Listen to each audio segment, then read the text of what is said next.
We know that Pope Francis is a Jesuit. Alright, brothers and sisters, I hope you can have more of an understanding of the seriousness of this. You see, at first glance, I would normally count this off as like a joke site or just more misinformation. But as we see who they're linked to through their IP address, the pieces all begin to fit together. And I'm going to be playing another clip here just by Bible Flockbox, who's a great channel who's been exposing the lies in the Roman Catholic Church. Now, the reason why I made this video is because if you are Roman Catholic and you are watching my videos, I just want you to understand that though the Catholic Church professes Christ, they are of this world and a satanic lie and perversion of Christianity. And we can see even in their artwork and their architecture how they have been promoting and worshiping this Illuminati system. And now this tie to this website is just another piece of the puzzle that I hope that you can begin to see that the Roman Catholic Church is being used as a satanic tool to bring about the one world government and one world religion prophesied about in Revelation. So I'm going to play this clip by Bible Flockbox. I'll also leave a link to his channel in the description. And it really just lays down some history on the Jesuits, the Order of Jesus inside of the Roman Catholic Church and their role in this one world system and Catholic rule over the world. So I pray that if you are a Catholic that you would understand that though they profess Christ, they are not of Christ. And though they say they are the Order of Jesus, they have nothing to do with Jesus but man worship and idolatry. So I love you guys, and I pray this video just maybe informed you about some topics and things that are going on in this hour. God bless. The Jesuit priesthood is dangerous and evil. The Society of Jesus, more commonly referred to as the Jesuits, is a military order of the Roman Catholic Church. They were sanctioned in 1540 AD by Pope Paul III with one mandate: to defeat Protestantism and regain global papal rule.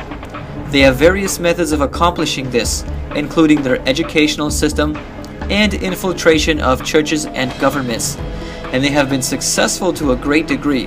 The Vatican is also greatly prospering politically. The papacy is one of the most powerful religio-political organizations and influence centers in the world. Malachi Martin, consummate Vatican insider and intelligence expert, reveals the following in his best-selling book, The Keys of This Blood. The Pope is as determined to be world ruler as was Constantine in his day. He is protected by 4 governments. He is the best known person of the 20th century.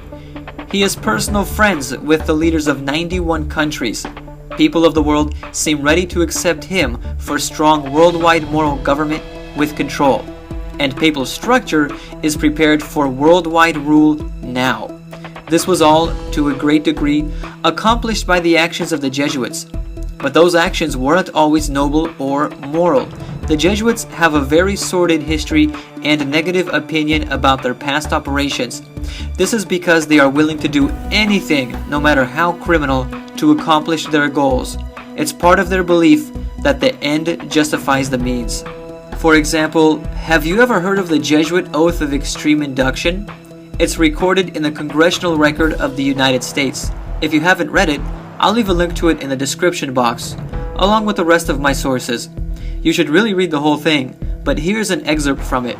I furthermore promise and declare that I will, when opportunity present, make and wage relentless war, secretly or openly, against all heretics, Protestants, and liberals, as I am directed to do, to extirpate and exterminate them from the face of the whole earth, and that I will spare neither age, sex, or condition, and that I will hang, waste, boil, flay, strangle, and bury alive these infamous heretics, rip up the stomachs and wombs of their women, and crush their infants' heads against the walls, in order to annihilate forever their execrable race, that when the same cannot be done openly, I will secretly use the poisoned cup, the strangulation cord, the steel of the poignard, or the leaden bullet, regardless of the honor, rank, dignity, or authority of the person or persons, whatever may be their condition in life, either public or private, as I at any time may be directed so to do by any agent of the Pope or superior of the Brotherhood of the Holy Faith of the Society of Jesus. This is the Jesuit oath that members of the order must take when elevated to the rank of commander.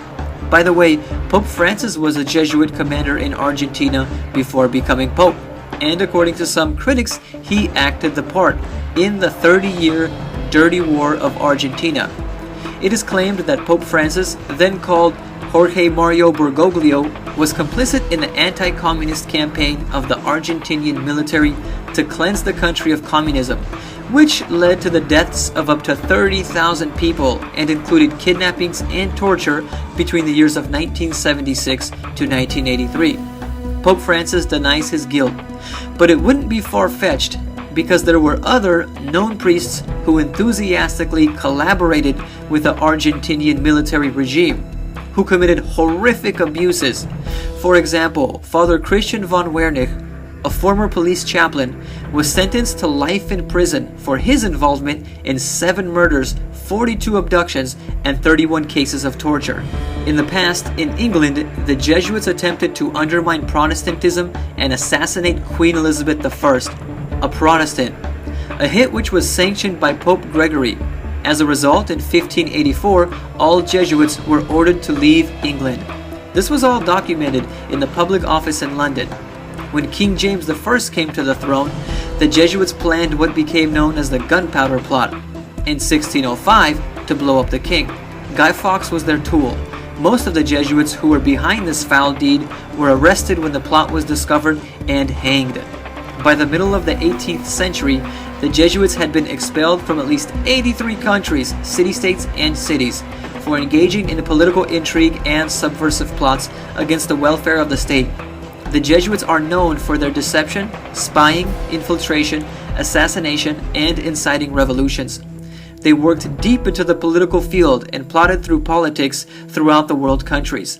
The Jesuits are even suspected of being behind the assassinations of former United States Presidents Abraham Lincoln and John F. Kennedy. In the book 50 Years in the Church of Rome, Abraham Lincoln was quoted as saying, "It is not against the Americans of the South alone I am fighting. It is more against the Pope of Rome, his perfidious Jesuits, and their blind and bloodthirsty slaves that we have to defend ourselves." It is interesting to note that Abraham Lincoln's murderer, John Wilkes Booth, was a Roman Catholic by religion. I can go on and on about the evils of the Jesuits, including their involvement in both world wars. Books and videos have been made about these subjects. The Society of Jesus is an evil and dangerous society of the Catholic Church who works by underhand methods in order to destroy Protestantism and bring the world under the power of the papacy. Just like in the days of the Dark Ages, when the Catholic Church used the state to rule over people by oppression. The Society of Jesus is a very dangerous and diabolical group, and it is important for the Christian world to know about their existence and understand how they operate in order to avoid their snares.